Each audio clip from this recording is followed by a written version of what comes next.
So this is So You Want to Go Faster. Hello, my name is Dan Davis. That's me. My background, as Brian kind of mentioned, is in software development. I've been doing software development for like 10 years. Have a lot of experience in this space. I've worked at Accela for about 6 years, so I've seen this place grow. I do software development work here and continue to hone and refine my craft. A couple of things that interest me. I love testing, all things Agile, and cats. So testing all things in Agile and cats, what I find is that this should hopefully cover a pretty broad spread of people in this room. So hopefully, if any of those things interest you, we can talk about those things after the presentation. I love talking about those subjects. More importantly, if, for whatever reason, any of those interests overlap, for example, Agile cats or cats that can test, then I definitely want to talk to you. Come see me after this, because those subjects are fascinating. I really want to talk about that. So, all right, all kidding aside, a little bit more about me. So I am the technical lead for our project with USCIS. This is the federal agency that's responsible for citizenship and immigration work. We're doing a project for them, a modernization project of their E-Verify program. Something you probably did not know about this team. We deploy to production 300 times a month. That is a staggering number, and it is kind of a crazy thing to be able to say. And I'm incredibly proud of the team that I work with. They're a really awesome team. In fact, the State of DevOps report for 2017 would put us in the category of like highest IT performers. So I'm really super incredibly proud of our team. I work with some amazing folks, and I want to share a lot about how we do that and how we achieve that level of success. Because I think this is the sort of thing that we should be doing not only in the federal government, but in commercial and nonprofit space as well. Like, I am passionate about this subject, and I hope that I can make you that way too. The thing is, as I've been having this conversation with more and more people, I'm starting to notice a trend, right? I have this conversation, I say like, hey, Verify, we're awesome, like that sort of thing. And I get this. People say, that's really awesome for you guys. Unfortunately, my organization's not ever going to be that way, so what you're saying doesn't really apply. Or I just don't see our organization ever being in that space. It took me a while to realize I think we've been having the conversation around DevOps wrong. So we go in there and we say, hey, here's this amazing high-performing team, and it's reasonable for people to say, yes, I want to be like that. I want that too. I want my team to have that. And they say, well, how do you do that? What do you do to achieve that? And we say, DevOps. Yeah, we're doing DevOps. And I think Dan mentioned something about continuous deployment.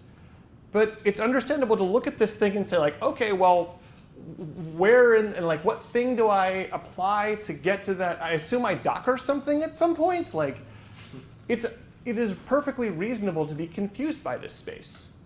So I think what people are actually looking for is like a roadmap. Like, OK, here's where I am. Here's where I want to go. Tell me the step-by-step instructions that I need to get to that spot. The problem with that is that that roadmap is going to be very conditional on like your organization and the challenges you face and the whatever else is going on there. There's all kinds of things there, so it's hard to make a generic set of this. I think perhaps a better approach to this problem is to have a guiding question, maybe like a North Star kind of thing, where we can check where we want to go and verify if that's like, are we headed in the right direction? So I want to pose that idea to you guys. Rather than asking the question, how do I get to continuous deployment? We ask this question.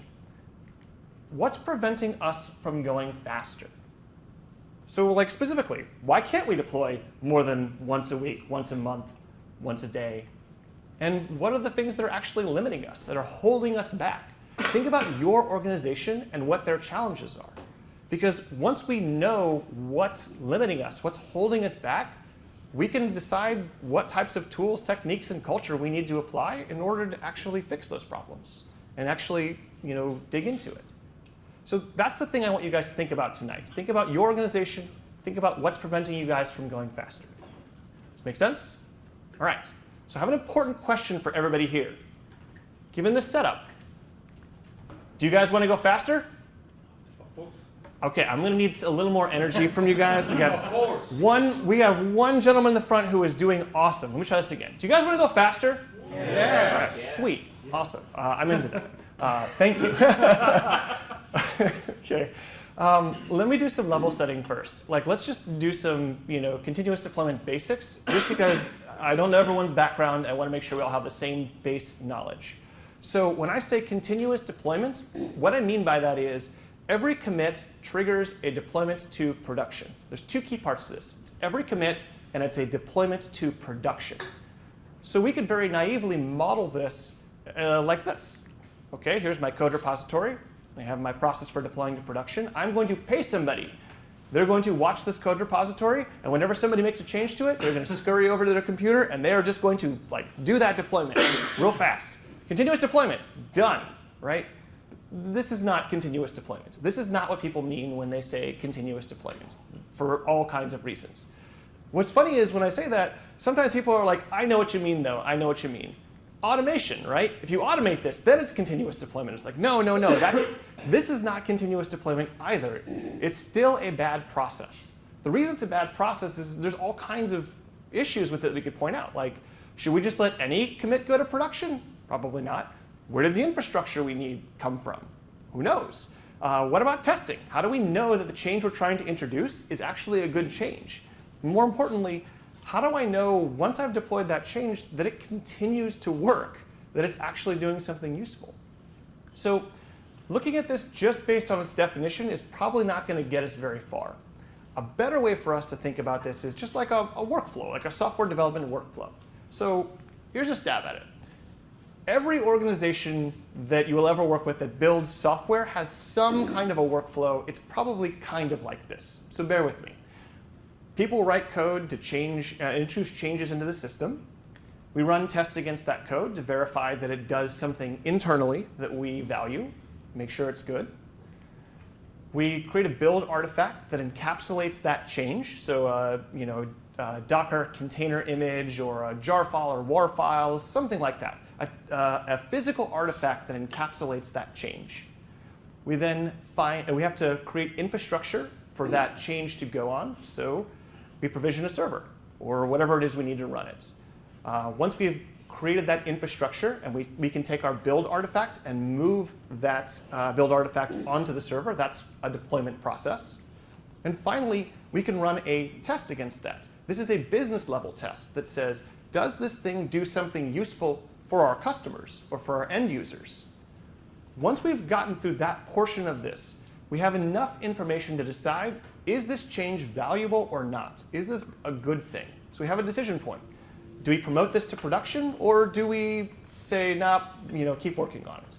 If we're OK with it, we provision our production infrastructure, figure out what we need to make that thing run, take our same build artifact, deploy it to our production infrastructure, and then after it's been put there, we have to monitor it. We have to say, well, OK, does it continue to function? Does it continue to go? This is your general software development workflow. And apropos of any tools, this is generally how this goes.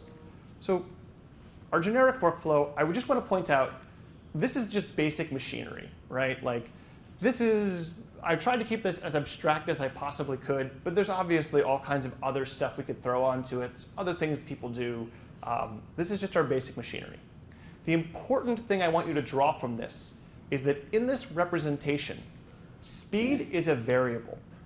That is, depending on how quickly I want to go through this workflow, I might actually choose different tools or different techniques to make it so I can go through. For example, I don't care how long it takes. We could do all of this manually. There's absolutely no reason to automate it if I don't care how long it takes to get through there. Most people generally care about that. So if you take one thing away from tonight, this is what I want you to remember. Continuous deployment is a speed. It is not a process or a tool. So when I say continuous deployment, I just mean we want to go through this workflow really fast. And it is a speed that we want to go. In order to achieve that speed, though, we really have to work our way up to it. We actually have to move up into it. We can't just hit this all in one go. We will most likely have to work our way through it. And I think it's kind of like shifting gears in a car, right? Depending on where you are and the state of your organization, project, whatever it is you're working on, we'll have to work our way through that. So shifting gears in the car, OK, different speeds, continuous deployment is a speed. We could take that a step further. I could define 5 gears of production deployment. Right? These are the speeds that I'm talking about. So doing deployments to production once per month, once per sprint, or every 2 weeks, once per week, every 2 to 3 days, and then finally every commit or multiple times per day. Make sense? So this is how I have organized this. We're going to step through each one of these gears and talk about what it takes to shift between them. So let's talk about that. First gear, you're deploying once per month. This is where a lot of places, this is where a lot of organizations start, deploying once per month. For our base, I'm going to say they have basic continuous integration. That is, they have some automation around unit testing. Well, that's about it. They usually don't have any other form of automation. Everything else in their process is going to be manual. So acceptance testing usually is done by an external team, a QA team of some kind. Deployments, usually performed by another team or a deployment engineer. Servers, manually provisioned by somebody else. And who knows when that thing was provisioned? Usually it's been out there for a while, and nobody really knows how that thing came into being. Does that sound familiar? Yes. OK, great. A lot of people have been in first gear. So obviously, first gear has a lot of pain points. For example, your deployments are prone to failure. So if you deploy once per month, chances are you don't really have a good handle on that process, and that knowledge is siloed in a handful of people who perform those deployments. Not only that, but if you have no control over your infrastructure, then your deployments are going to require downtime. So I have to do these deployments on a weekend or in the evening or late at night. And that's going to create all kinds of problems because you're limiting the number of people who can be a part of that. There's also a lack of consistency between environments. So I don't have good control over my infrastructure. Well, you're going to have things in production that are different from non-production, and they're going to create problems for us. There's bugs and other things that are going to manifest themselves. So this sounds like an awful place to be. Let's talk about getting better. Let's talk about doing this better. Do you guys want to go faster? Yes. All right. Oh, that GIF never works out like I want it to, but it's going to be. It was supposed to be real cute, you know. OK, deploying every sprint, second gear. Why might you do this? Well, because you're Agile, you're Scrum. You're like, hey, we went to that certified Scrum Master training, and they told us we have a potentially shippable product increment. We could deliver that thing to production. Great. Excellent reason to move into second gear. So in second gear, your main limiting factor is going to be your deployment failure rate. If you just start deploying more frequently and you do nothing to your process, you're going to double the number of failures. So we have to get a handle on that. We have to figure that out. The key difference from people in first gear and the people in second gear is that second gear teams have a disciplined deployment process. They know how to do this. Usually they set up some kind of a pipeline for this. So let's talk about that. The most bang for your buck at this point is going to be doing something with your deployment automation. Other stuff, not going to be quite as valuable. So focus in this area. The good news is that there are a ton of options for how you automate your deployment. You could go down the route of configuration management, so tools like Ansible, Chef, and Puppet. These are powerful configuration management tools that allow you to do a lot of interesting things both with your deployment and with your infrastructure. They're awesome and powerful. They come with a learning curve. If you want to go something a little easier, you just want to sort of dip your toe into the field of automation, Fabric and Capistrano. These are basically just deployment scripting frameworks. Take the step-by-step instructions you follow now, add some automation. No big deal. These are usually the tools we recommend at like second gear for people. But there's others, right? A lot of people are like, wait a second. All I hear about in the DevOps world is like Docker and Kubernetes and the cloud. Like, why aren't you recommending that stuff? Like, why aren't we jumping right to those things? Well, these are fine. These are good tools, and they can help you automate your deployment. But it's really important not to get super distracted by these things. These also come with can be a major investment of energy and effort, depending on where your infrastructure is currently. So my point here is focus on deployment automation. That's the thing that's going to give you the most bang for your buck. These are fine tools to use. Just don't get lost in the weeds on it. Make sense? OK. So you're doing stuff to automate your deployments. This is going to have an interesting cultural implication for your team. We're going to establish what we call a pipeline culture. That is, our deployment process is now going to be a multi-step process. That is, I'm going to test, and then I'm going to deploy, as opposed to just deploying or just testing. This is weird because it's going to make your deployment conditional, right? So I only want to deploy if all of the previous steps pass. So when I say a pipeline failure, what I mean is if any one of our deployment steps fails, I'm going to stop our deployment. It's basically going to stop going. And if I want to fix that, I have to restart the process from the beginning. This is a big change. It's a radical shift from how we've done things in the past, where we just sort of anything to get it into production, anything to get it to go. Nope. We push changes through a pipeline, and they start at the beginning, and they work their way through. Every change is that way. So what this means is that we don't want our pipeline to stay red or in a failed state. The reason we don't want that to happen is because it will block us from being able to deploy anything to production if it's in a failed state. So we have to treat that with a sense of urgency. But again, this is an artificial barrier. Why do I care about that? I have the automation in place. I could just push these things through. Why is it so bad if that test is just failing or for hours, days, weeks at a time? So let me tackle this one with an analogy. All right.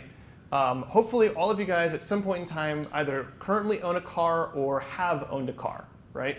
So question, what do you do when you see the check engine light on your car? What do you do? Everyone knows. You ask your parents, or ignore it. or you ignore it. No, you take it to a mechanic, right? You take it to a mechanic and a professional to say, hey, this is an indication that something is wrong. That's what a mechanic can tell you. The thing you don't do is what you guys just suggested, which is, of course, you don't just keep driving on it. No, no. That was a bad example. But see, this is my point, though, right? So this is exactly the problem. Well, why can't we just deploy it? Because we don't want to just keep driving with the check engine light on, right? If we keep driving with the check engine light on, it makes the problem worse. You're creating more of a problem for it. Same thing happens with the pipeline. If you can't deploy, all these changes stack up. So treat your pipeline like your car.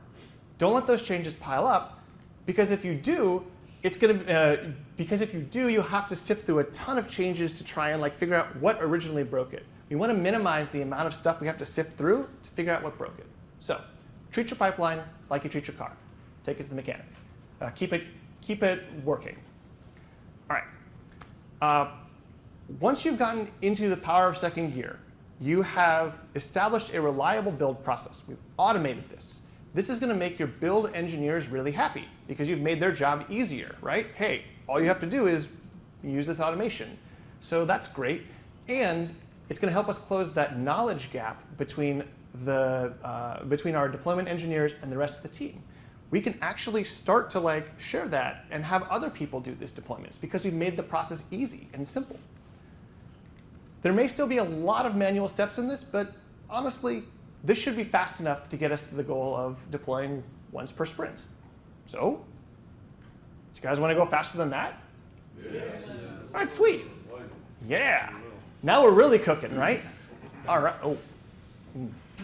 OK. Well, it's confidence inspiring. So third gear. In third gear, your biggest limiting factor is actually going to be your environment. So third gear, I said, was deploying once per week to production. So if we deploy once per week to production and we have downtime, that downtime is going to start to add up. And it's going to really become a problem in third gear.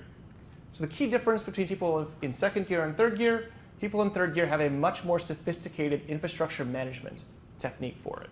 They know how to do this without impacting users. That's the key difference people in third gear. So let's talk about downtime. Every deployment we will do will have some kind of a service interruption. This is what I mean by downtime. I have to take the system down because I need to stop processes and services. I need to drain queues. I might need to update packages, that sort of thing. This is a fact of life. Like, we can't get around that. We have to do those things. The technique that people in first and second gear use when you only deploy once per month or every sprint is they say, well, have a maintenance window, right? Tuck that thing in, say, hey, sorry, service is down. It's not a big deal. It'll be back up in a couple of hours. But this is going to be like a limiting factor for us, right? If we start deploying more and more frequently, you need to have more and more maintenance windows and outages, and users are going to start to complain about that. They're going to say, well, no, I don't want to wait for the server to come back online, or they're going to notice that more. So this is going to become really unsustainable. Let's talk about a technique to deal with this. So this is a form of zero downtime deployment. It's called a blue-green deployment. This is the technique for it.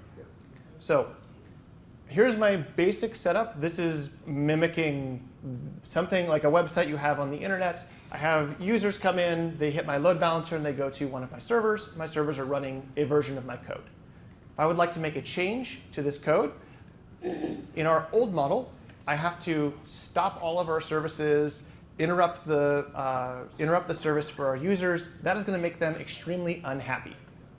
So instead, what I can do is, rather than stopping all of my services, I can actually spin up a completely new set of servers. We'll call this the blue set of servers.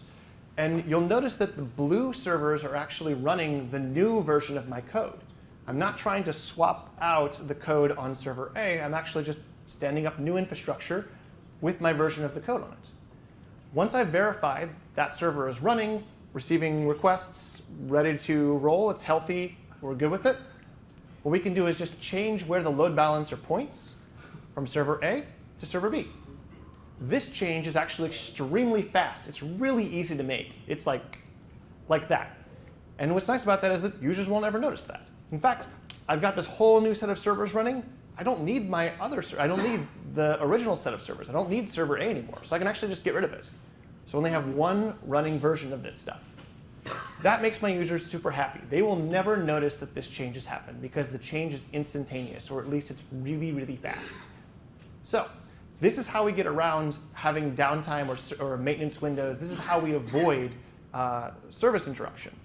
And this allows us to have zero downtime deployments.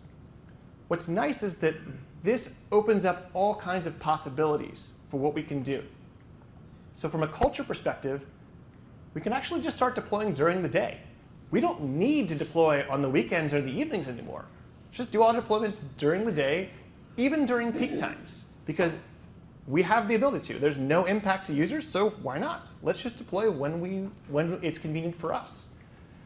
If you come from like a very traditional like operations background, this could actually create a lot of culture shock. Or if you've worked in software for a really long time and this is the way it's always been, yeah, people are like, what about risk? What if something goes wrong? You're going to just change over our code in the middle of the day? What happens if users are impacted by that? That's crazy. So usually the way we have this conversation with folks is, well, we have automation. We just spent a whole bunch of time automating our deployment process and how we provision our infrastructure. That means we can recover significantly more quickly than we could if we were just doing this stuff before, like by hand. We also have an extremely reliable process by which we can introduce changes to the system now. That process is reliable, so we can trust it. We also have more engineers available during the day. This is great, because I can't tell you how many times I've watched engineers make mistakes because they were staying up super late. It's 2 in the morning. They can't call somebody that has the right answer, and they make poor decisions. We will have engineers available during the day, during their normal working hours. And that means we can get the answers we want. We can even contact decision makers, people who can make choices for us if we want, because they're also working during those hours. This is a huge advantage for our teams. So I'd say in almost every single case, like 99.99% of the time, daytime deployments and the value you get from being able to seamlessly change is always going to outweigh the risk of, well, I might introduce one problem, or I might introduce something that impacts users. Daytime deployments, always going to be better. So in third gear, we now have a reliable deployment process. This deployment process has no downtime because we have strong control of the infrastructure. Yes? Just want to make it clear. that assumes you've done all your testing and all your verification and validation beforehand, that you have complete trust and faith in what you're deploying. Yes, indeed. So it does make the assumption that we have some kind of quality control process that allows us to like check those things. That process may at this point in time still be manual. We'll cover that. No, that's cool. I mean, so that kind of makes sense, right? Yep. Because the risk that you're primarily concerned with, that, oh my God, stuff doesn't work, has been, to the extent you can, mitigated. And the recovery is really the recovery from the, I put a brand new tire in my car and I didn't have a bubble in the sidewalk. Yes, exactly. And good use of the theme, the car theme. Question, yeah. I'm just trying to put this in perspective of a highly transactional system that has a database change included with an app change, which could also have some components of data migration in it.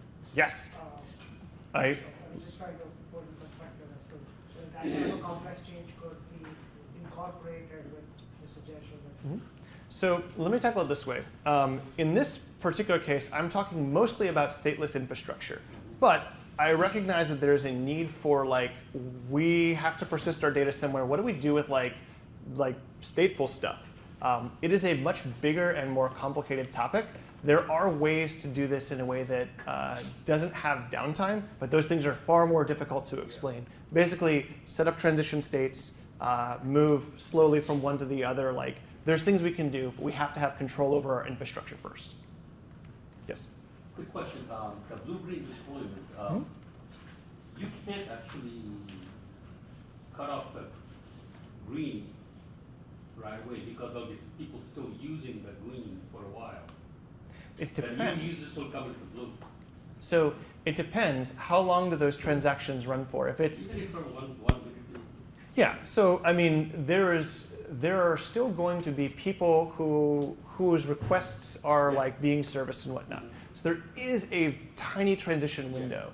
But if our goal, especially of RESTful services or microservices, that sort of thing, is fast responses, so I want my transactions to come back in less than 10 seconds or whatever, you can usually and reliably say all right, this is gonna, it'll balance itself out.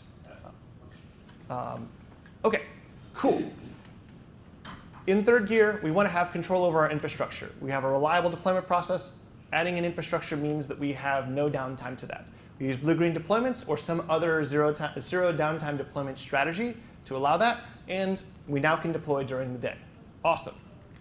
What's nice about this is once we have this in place, we can actually start deploying to our non-production environments more frequently. So let's say we want to move to a testing environment. We want to give our QA folks the most recent copy of our stuff. Great. I can deploy to those environments more frequently and give them that. What I've found is that a lot of teams settle into this. 1 week is a really good cadence for a lot of teams. A lot of people like this because it has a consistent rhythm and drive that coincides with the work week, that sort of thing. People usually settle into a good groove here. But you guys didn't come here to go a consistent, safe speed. You guys came here because you wanted to go faster, right? Yes. So, do you guys want to go faster? Yes. All right. Now we're talking. All right. So, deploying every 2 to 3 days. This is where things get tricky. Shifting into fourth gear is ironically the most difficult because if you've ever driven a stick shift, fourth gear is actually the easiest. You just pull it back. That's not the case here. This is where the analogy breaks down. This is hard because deploying every 2 to 3 days is where all of your traditionally manual processes start to fall apart. This is where that becomes really unsustainable. What I've found is that this is actually more like cultural battling than anything else. This is not actually technology in any real way. Most of this is cultural, so we'll cover that. Your biggest limiting factor when you are in fourth gear is going to be unready or unfinished code. Because with a 2 to 3 day deployment cycle, there's barely enough time to actually build useful things, right? You're going so fast that how do I build something useful? And if you have barely enough time to develop, you certainly don't have any time for manual testing. That's an even more more pronounced problem here. So the key difference between third gear and fourth gear teams, they do very little manual testing and they make great use of feature toggles. So we'll talk about these things. So here is our 1 week deployment cycle, just like we were in third year. Let's say I have 3 days of coding, I have a code freeze, I do a day of testing and bug fixing, like that sort of thing. We work with our QA group. And then on the last day, we do our deployments and we go to happy hour. Seems great, right? This totally works out. But what if we wanted to go faster? How did we do that? Well, just compress it down, right?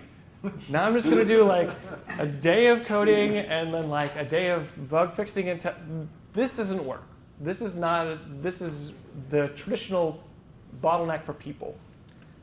We have it right here. We can see like this is clearly our bottleneck. This is the thing that we need to like attack at this stage. So can we automate testing in some meaningful way? Can we make that process faster so we don't have to spend nearly as much time on that? Well, yes.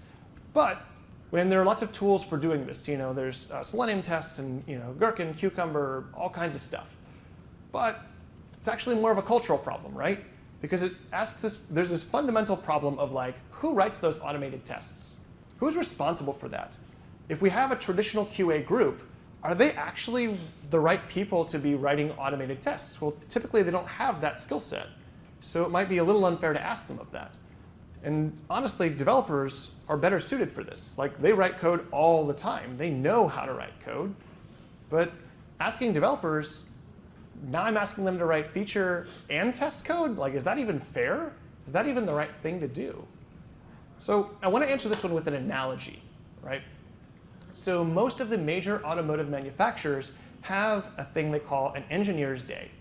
The idea is if you work on parts for a car, you go down to the manufacturing plant or the assembly line where they put these cars together, and you spend a day on the line working with the part that you've made. And the idea is if you make something that is hard to install or fiddly or whatever, you will experience that pain and that frustration in a very real and tangible way. But the idea is it's supposed to give you a deeper appreciation for what you're building, right? You need to understand how are the decisions that I'm making as an engineer affecting the people who are my customers, the people who work on the line. So the idea is spend a day doing that work and understanding what are the problems people run into on the line. How, as an engineer, can I fix those problems? How can I make that process better? All of the major automotive manufacturers have have an engineer's day because they find this process valuable and it adds to their quality. So by extension, I think it's totally reasonable that we ask developers to have a stake in the quality of the final product. After all, I want them to learn what types of bugs our users are going to encounter. They need to understand that. And they need to learn how to prevent those problems. We need to create a closer connection with those people. I also want them to be mindful of the code. One of the things that's awesome about having developers in this, taking on this type of work is that let's say you have a scenario that's actually really hard to test. It's something that requires a lot of setup of data and is really tricky to figure out. Well, you could actually fix that as a developer and say, oh, I'll write a utility that generates this, or I'll do something in the code to make this easier. We are empowered to solve that problem. That's cool. Somebody in a QA department can't necessarily do that. It also promotes a better collaboration with our product owner. So we have acceptance criteria that our product owner works really hard to define. Our developers need to understand what that is and be responsible for making sure it does those things.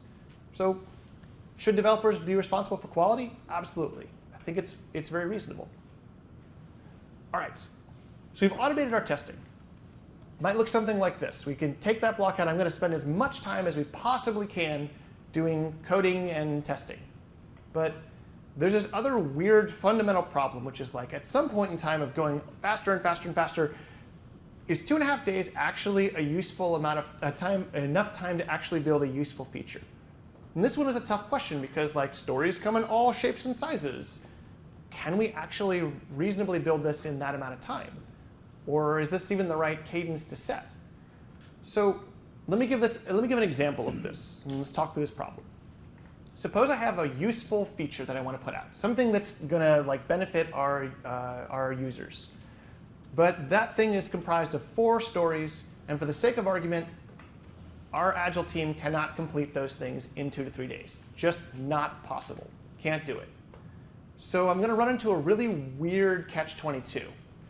I need to get my code onto a server so that we can test it, so we can run acceptance tests against it, so it can be approved, that sort of thing. But I can't merge that code until it's all ready to go, because there's a chance that it gets pushed to production, right? So I can't merge any of this stuff until all of the stories are completed. It ends up being a weird catch-22 for us. So how do we deal with that? How do we deal with the fact that there's this risk that our code might get pushed to production and we can't do anything about that because of the cadence we're setting? So this is usually the point in time where people are like, hey, Dan, listen, I know you were really, really excited about going faster. I know that's your thing and whatnot, but maybe we should just slow down. Remember that groove we were in when we were doing once a week deployments? Remember how fun that was? We loved that. Why don't we do that again? This is nothing more than a siren call. Do not fall for it. Do not listen to them, because there are ways to solve this problem. And the way we can do that is with feature toggles. So let's talk a little about that. So when I say a feature toggle, what I mean by that is it's just a small bit of conditional logic that allows me to enable or disable functionality. The key distinguishing feature of it is we often store this in a cache or a database. Each environment is allowed to have a different value, however it is you choose to implement that. So as an example, I might have a feature toggle, and I'm going to put that around my search bar, right? So in my non-production environment, I have the toggle turned on, so users can see that search bar. In production, I have that toggle turned off, so when users render the page, they don't see the search bar. This is a feature toggle, or at least the general concepts around it. It's a simple piece of code to write. It's not anything any more fancy than that. So how do we use this to get around that problem? Well, so here is my 4-feature story I was using, or my 4-feature example. I have my non-production and my production environments. I can set up a toggle in non-prod to be on and in production to be off. As I build these things, I can continue to test them and do whatever it is I need to do in non-prod. I can run acceptance tests against it. I can refine them, make changes. But if that code is deployed to production, users can't see it because it's turned off, because that feature toggle is preventing users from accessing it. So the idea is I can continue to refine and iterate on this thing until I'm happy with it. And then when the product owner says yep, that's good to go, my action to deploy is essentially just turn that feature toggle on. Now users can see that. Now users can work with it. This is how we get around that general problem. What's weird about this is that it has this strange cultural implication for us, right? Using this technique kind of decouples code deployment with releasing functionality. At previous speeds, I had said these things were basically synonymous. When you deploy to production, you are essentially enabling functionality. Now I'm saying we're going to separate those. What we're going to do is we're going to replace that with a feature toggle. A feature toggle is actually the thing that enables functionality. The code deployment is just part of our machinery. This has the wonderful effect of making production deployments a completely and utterly unremarkable thing. So it's yeah, it's going to an environment. It happens to be called production, but so what? We don't need the same level of scrutiny that we once did for something going to production. It's just part of our machinery. It goes to that environment. It's deployed there. But that functionality isn't turned on. This also has the wonderful effect of saying, what's my rollback strategy for this? I turn that feature on, and I decide it's doing something I don't like. My mean time to recovery is seconds. I just turn that thing off, right? That's great. That's super easy, and it's something that I can even give my product owner a stake in doing. Hey, turn this feature on, turn this feature off. That's awesome. Now, granted, with all of this, I'm making very broad generalities about feature toggles, and feature toggles is an enormous topic that we can cover. I will say, though, for this particular problem, feature toggles works great and is an excellent way to solve this problem. Okay? All right. In fourth gear, we've automated our testing process. We've reduced the amount of time from hours and days to minutes. Excellent. And we're using feature toggles to allow our team to work extremely efficiently, right? We work on stuff, and we ship whatever's there, keep working on it, keep refining it until we're ready to turn that functionality on. Excellent. We should very easily be able to hit a deployment cadence of 2 to 3 days. In fact, there's honestly very little that's preventing you from going even faster than that. So, I mean, do you guys want to go faster, but like go the most fast? Yeah. All right, sweet. Before we go super fast, you had a question. So with the features on and off toggling, right, you're not deploying the whole thing. I mean, you're deploying parts of it that you're saying in 2 to 3 days. That is correct. So I don't necessarily, I'm no longer blocked by the idea of I have to deliver everything all at once. I can build something that takes more than whatever my like cycle is, because as we do more and more and more deployments, like I'm going to reach a like logical limit at some point. Yes. I'll ask a very stupid question. So what is the big benefit of deploying something in production which you can't use rather than putting it on a continuous delivery mode until all the features are ready? Ooh. Which you are doing that right now anyway. Other than making a cadence. Actually back up to this. So you make a very interesting point, which is like, wait a second. If we build something, right, and we just hide it behind a feature toggle, and let's say we hide that thing behind a feature toggle for like, I don't know, 3 months, right? Mm-hmm. What's the benefit of doing that? Like, is that actually like, are we accidentally slipping into more of a waterfall style mentality? Yes, that is absolutely a risk. I think that's a conversation you need to have with like a product owner about how small do we define these pieces and how frequently do we enable things in production. But it's not necessarily like a technical concern. I think the value and the benefit we get of it is I don't have to worry about I'm going to deploy this massive change to this environment, right? The code's already there and the code can be working. I could also do more sophisticated things with it. Like I could say, well, I want 10% of my traffic to go to an environment where this feature is turned on and test that out. Let's see what happens. Do users like it? Do users not like it? So I can do more sophisticated things with my environment in that space. Whereas if I don't have control over this and I'm worried about like, well, we can only push it if everything is ready to go, then you're going to run into that problem. I'd also argue one additional thing there is this start and stop mode that a lot of teams run into. So most teams hit this cadence of like, we have to have a code freeze because the code has to be ready to go. It has to be ready to be deployed. Is everybody ready to deploy? Is everybody ready? Okay, now we're going to deploy. That's a source of inefficiency for the team. They're asking that question, they're trying to figure that out. The conversation we should be having with our developers is like, our code is always ready to be deployed.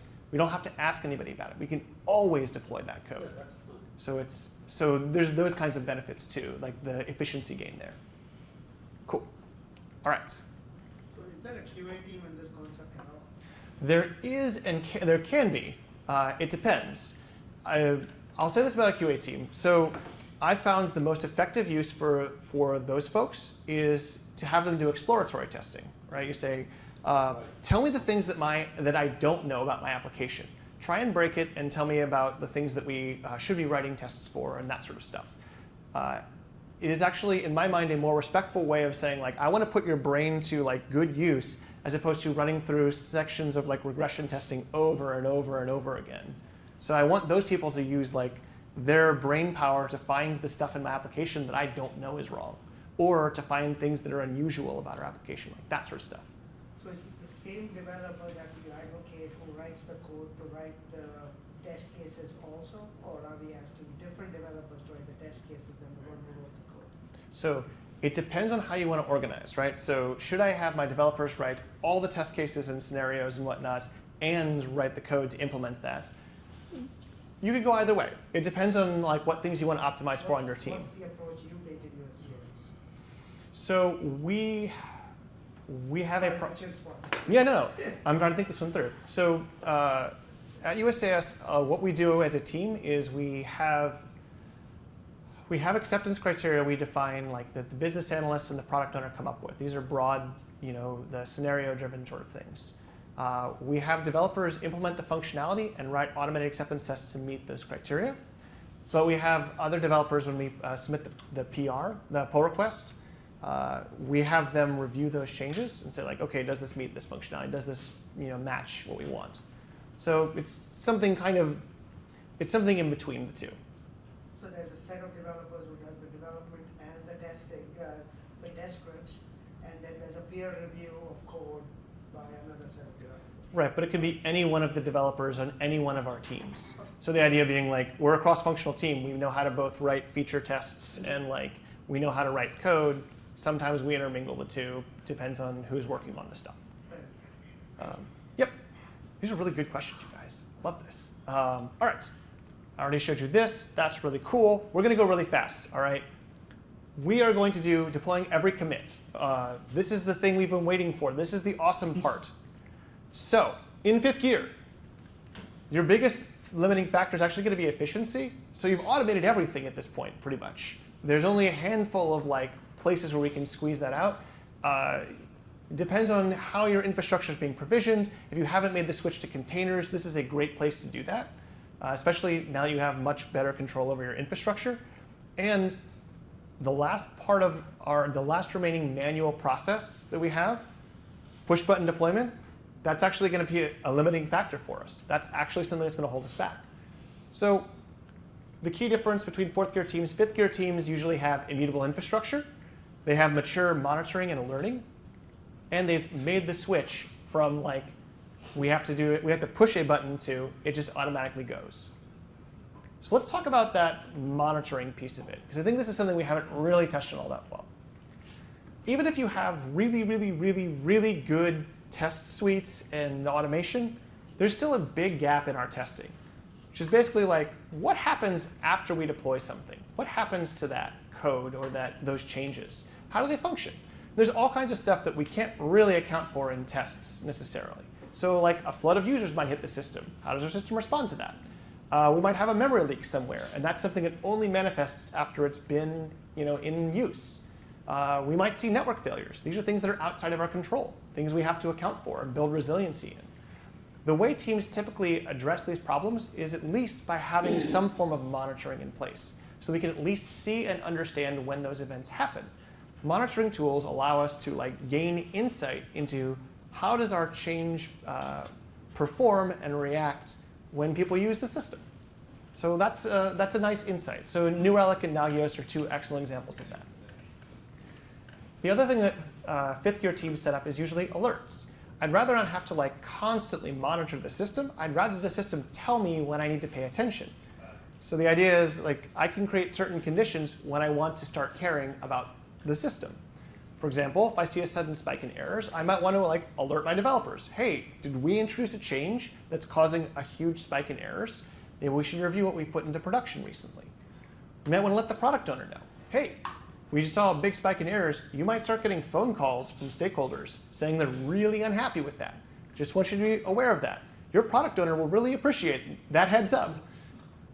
You might want to let the security team know. Like, hey guys, we just got a whole bunch of really strange requests from an IP address that was not in this country. Just thought you'd like to know. They'll thank you for that. They like to know that. So the idea here is we don't have to be like reactive in this system anymore. We don't have to be like subject to how things change and how our environments work. We can actually be proactive. We know before our users do when the system is broken, or at least we have a good idea of that. Don't wait for them to tell you something's broken, because users don't know where the system is broken. They provide bad information. Instead, we should know when our system is broken. OK, that is monitoring, that is alerting. What's left? This thing, this manual process. I said this is going to become a bottleneck. What is it going to take in order for us to turn that from a decision to just another part of our automated process? What turns out, most of that is literally just like culture and like people's apprehension about this. There's nothing else standing in people's way. But it's a fairly legitimate question for people to ask. Like, well, is it OK for us to deploy automatically? Like, that seems risky. Should we do that? Is that even a thing we're allowed to do? This is a legitimate question that people ask. So I was asking my team about this, and I was like, how did we get over this? Like, how would you describe this transition? And one of my developers said something really insightful. He said, continuous deployment takes bravery. And it takes bravery because you essentially have to just trust that your automated tests will catch anything that is going to be a critical problem or a showstopper in your system. You have to have that confidence in your testing suite. You also have to dedicate yourself to the idea of fixing bugs, right? Not because we have some sort of like special obligation, but because we have the ability to. We don't have to defer to the next release. The next release is the next code commit. So we can actually fix things much more quickly. As I mentioned before, continuous deployment is a speed. And there are trade-offs to going this speed. You can only achieve this with a competent and a dedicated team, dedicated to making this stuff happen. But think of it this way. You wouldn't be the first to do this. I lead a team at Accela that is doing this work. We are doing continuous deployment right now, and we're doing it within the federal government. That's awesome. And we're certainly not the first either. Like, we've been building on the shoulders of the people who came before us and like established all of these processes and taught these techniques to us. Like, this is a thing that the community is doing, and there's a lot of knowledge behind it. So take a deep breath. When you guys are ready, let's make the switch. All right, that was easy. Yay, we did it. Continuous deployment, hooray, we got here, awesome. That is cool. So this is the idea of going really, really, really fast. This is how we get to that place. But I kind of want to know, like, now that we're at continuous deployment, now we're deploying every single commit. Do you guys want to go faster than that? Yes. Yeah. Yes. Sure, I like your enthusiasm, Brian. All right, Thelma and Louise, right? Like, this is kind of what it feels like. All right, so look, I think there's a practical limit here, right? Once you get to deploying on every commit, you start to redline. Your main limiting factors in this space are the number of commits you produce in a day, like you literally just don't produce enough to go faster, or whatever the longest step is in your pipeline.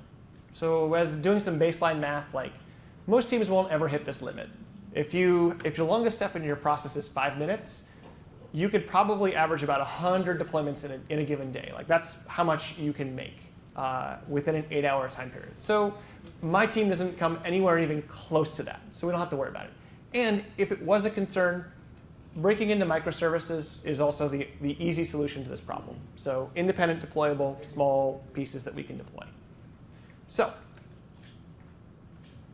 what I've talked about here is sort of like one pathway to get to this, like one way in which we can achieve this. But I want you guys to think about that central question. At your organization, what's preventing you guys from going faster? What are the things that are slowing you down? Or what are your limiting factors? And how can you overcome those? And what techniques, culture, and tools should you apply to solve that? I mean, after all, like getting from point A to point B is a choice. Like we choose to go lots of different ways. Like some people like to go the fastest route. Other people want to take the scenic route. Some people, when they go, like to drive the speed limit. And that's okay. Some people like to speed like crazy. That's also okay. How you get there is up to you. So I hope you guys have enjoyed this. I hope this has inspired you to like push your organization to go just a little bit faster. My name is Dan Davis. I'm at Obliube on Twitter, and that's my LinkedIn profile if you want to connect. Thank you guys very much.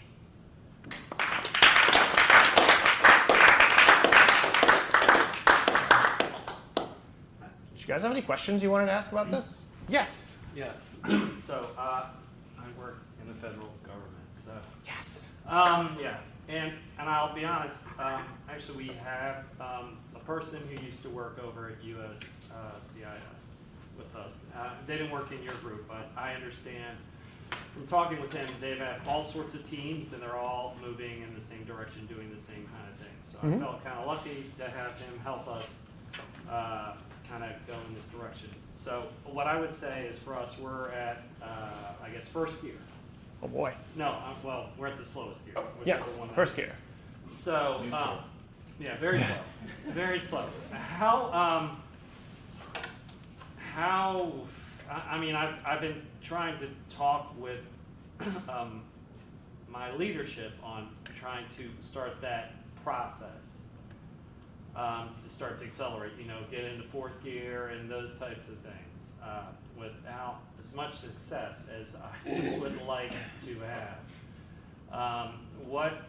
Do you have any advice to impart on So- how to do that. I think a lot of times when we the answer from like agile teams is like, oh, we grow up from the bottom up, but I actually think there's a really important aspect of like getting alignment from leadership, or at least getting them to understand what you're trying to accomplish and how you want to do it. So helping them understand the value of these types of things, not from a technical perspective, but from like, what will you get out of this? Or like, why does this matter? So tapping into their values and the things that they care about.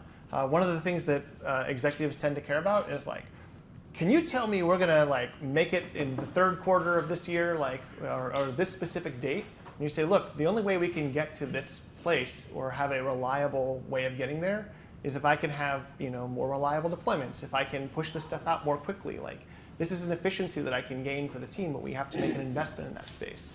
This will pay off though for us by and working in those types of angles.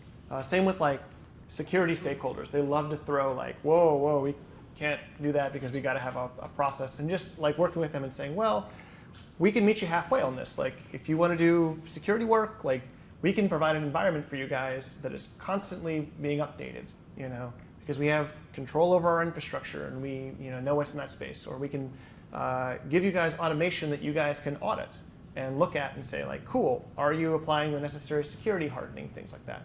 So getting those stakeholders on board and speaking to like their values is, I think, the best that you can do in that space. What's been the pushback that you get? Well, I'll tell you what, the security staff was surprisingly receptive to it. Kind of like getting static code analysis and seeing the vulnerabilities up front, they're much more so willing to accept that and say, hey, all they're really concerned about, their most important thing is seeing that we're not deploying something that's full of security vulnerabilities. Mm-hmm. They're less concerned about other things that they do as part of their SIAs now. But as long as they had that, they'd be able to, be much more willing to kind of let it go and say, hey, you're ready to go. Mm-hmm. The challenge is with the leadership is, yes, they want all these things, but they want it very quickly. And it's at a rate that can't happen. So I had been at a talk where Gene Kim was at, and he had mentioned that it takes 3 years to make the change, really to make the change from where you're at to becoming a DevOps sort of organization. And I'm not sure that I will tell them, hey, look, I've told at least one of them, hey, look, it's going to take 3 years, right, for us to get there. But the challenge is convincing them that that's worth their investment in time, because they're really looking for something more quickly to happen, to be able to accelerate and deploy faster with less bugs. I mean, we do a lot of manual things, and those are fraught with human errors, and we continue to get them. I mean, we've gotten pretty good where we don't get them all the time, but you get them enough and it's unavoidable. How did they make the transition from waterfall to agile? They said, we're going to Agile, kind of. We kind of made kind of an overarching decision, and we put at least one of our contracts became an Agile contract, and then we've been trying to get the rest of the organization to do those things. So we gave them the, hey, here's your Agile class, and now you're going to do Agile things, but, we kind of like thought that we just throw it up there and it would stick. But it doesn't really work it hasn't worked that way. You've kind of, what we've been doing is kind of talking about it and trying to do the processes all the time and just reinforcing things to kind of get in that direction. But the teams are, we don't have the support all the way around that they need to have that, because there's always some sort of emergency that doesn't allow them to spend that time to make those improvements. This is so also, those are challenges there. I mean, this is also why I think it's important to I like the idea of like smaller steps towards this. So like, even if you're just like, cool, could we invest a little bit of time in like automating our deployment process, like giving myself a little, or like doing some, automation of how we provision our infrastructure. So like- that's one of the things we've been trying to do. We've gotten Ansible, and hey, we talked about all these big things, which was, way too much. So we've kind of talked about doing those smaller steps, and I think that that's kind of taken off a little bit. So we're doing automated patching and talking about, some stuff that we've been doing very manually and how we can accelerate through that process. And, a lot of the team said, hey, I can get a couple hours of my time back. I don't have to have, as much downtime to do these things. That really caught their attention and, was kind of the way that I think we're going to hook some people into doing these things. It was just an immediate thing. How can I make something faster and easier that I can recognize a benefit on there? I also think there's one other important aspect of it, which is the community itself talking about these things and sharing these stories. So these are the struggles that we face as people trying to either change the federal government or our place of business, and hearing others talk about that and where we succeed, where we don't succeed. It's going to take time, but I want to make sure that we're all sharing those types of stories of how we grow through that. So. Yeah, so I mean we just started doing that, and there's been such an interest there that I think that's going to be kind of our hook to get things to take off. Has senior management been happy with the progress towards Agile? What they're doing, I guess they're happy with it. How long have you guys been doing it? With this one contract, we're coming up on 2 years. That's our big one because that's where we made the big realignment, where we got the product owners from our business units and said, hey, you want to be part of this big project that we've got, it's our mission application.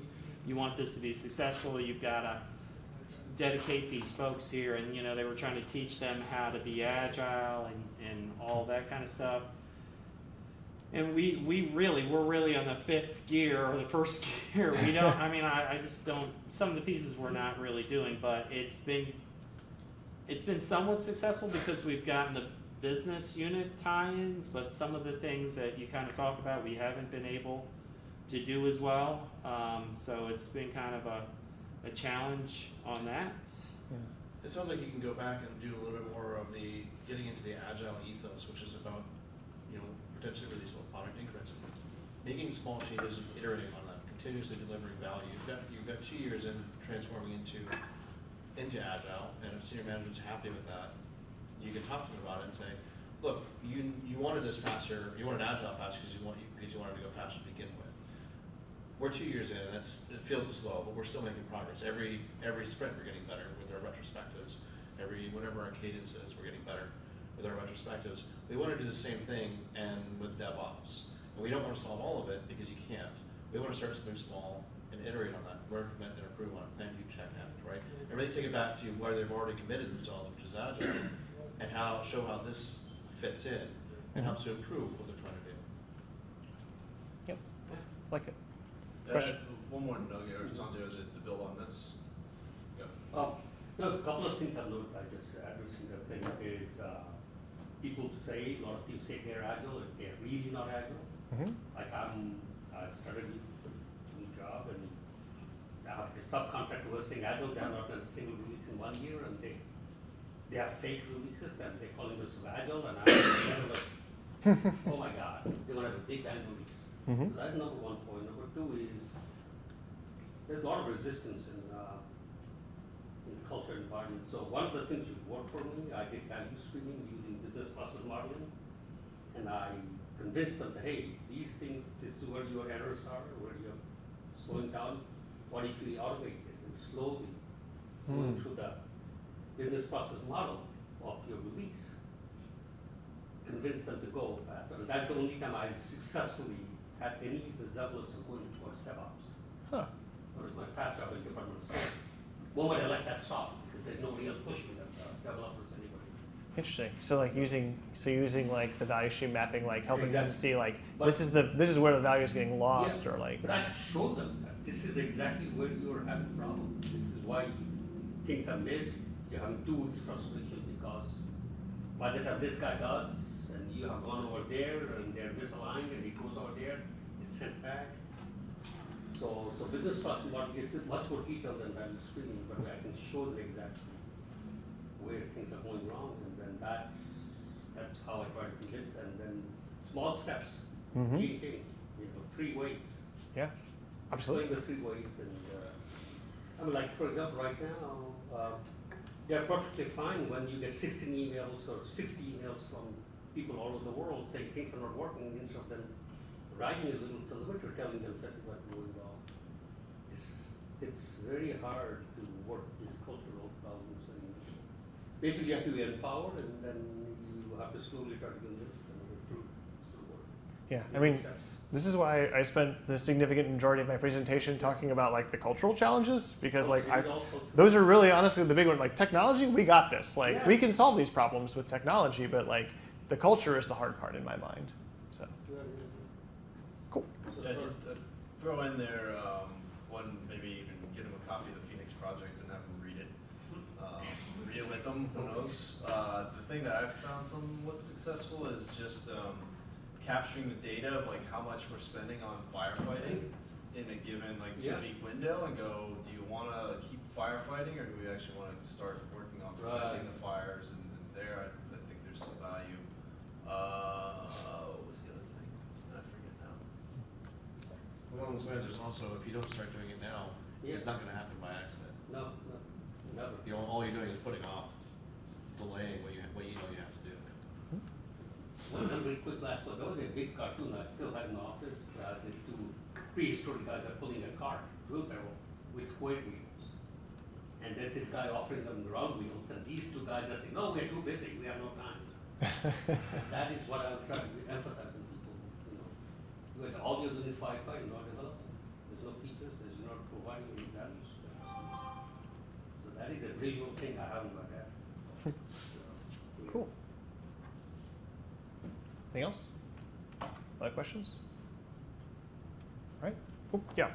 So from the user perspective, I find that a lot of times that it's not emphasized for the users. So there was a company that used to, when a user would log in, it would tell them what was actually new since they had last logged in, which then gets things used. So I just find in general, like a lot of the continuous development isn't focused on the actual use of it, it's the technical aspect. Well, I think so. To that point of like, how do we fold in like user-centered design and other things in that space? This is something where like we have to be intentional about it. Like it doesn't happen on its own. But I think there are many things that are complementary in this space. So like A/B style deployments, where I want to like have a small section of my users like try something out and see what functionality goes there. We can do the same thing with our user research groups. So we say, hey, you want to conduct user research, we'll give you an environment where we have certain toggles turned on or off, or certain things you've asked for, like flipped on and off. That allows us to conduct more thorough user research. We can do things with like tracking, where we say, cool, I actually care about like what happens in my workflows, and that shows up in my dashboards. So where did users spend the most time? Like those are like technical enhancements we can make. We can push those changes down our pipeline to like make that go. But it has to be something the team intentionally focuses on, saying like, we care about our research from users. We care about like how people use the system, and we want to collect that information.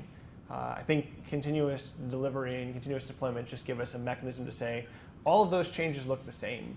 Like I push them through the same general process. It's not anything special or new. But I agree, like a focus on users and a focus on like, I'm creating an experience, not a product, is like a way more, as a developer, it's a more compelling thing to build, knowing that people use it, and it's something we should pay attention to. Along those lines, there's also kind of the idea that product owners need to be very careful, and you said intentional about releasing features. If you keep constantly releasing features, users get tired of that, because you're not creating stability in their interface. And things continue to move around, or you continually add new features, they get lost. They lose the value of why they're going there in the first place. And so you also lose the ability for marketing and sales to really do their jobs, because they're introducing lots of change and complexity to their process, because they have to go sell those things, or they have to go support those things as you're continuously releasing them.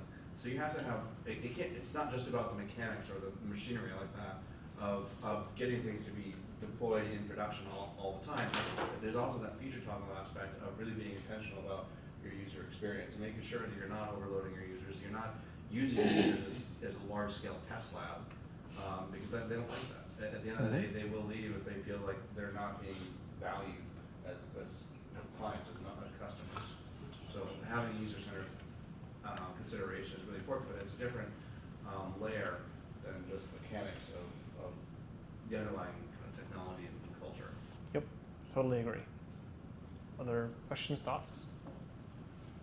This book's got a good, one of the benefits that, the whole book is gets a little technical, but, so yeah, this was the one that I was gonna order, but didn't because it's a little pricier, but we're gonna go ahead and give it away because my DevOps handbooks and the Phoenix project, which Amazon said was delivered today, was not, or was delivered somewhere in the building, I have no idea, but, yeah, great book. I'm actually in the process of reading this, so I'm about halfway through, but good book.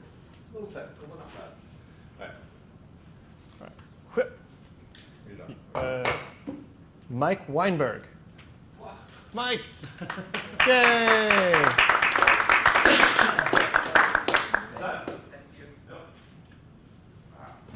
All right, thanks you all for coming, and stay tuned and check out our meetup site. We've got plenty of cool events coming up, and we might take a break in August. So we got a lot of events, 2 in June, 2 in July. Thanks again, Dan. Cool. Thanks, guys. See you all around. Make sure you take some extra food too. There's a lot. I'll stick around if you guys want to chat a little longer. Oh, yeah.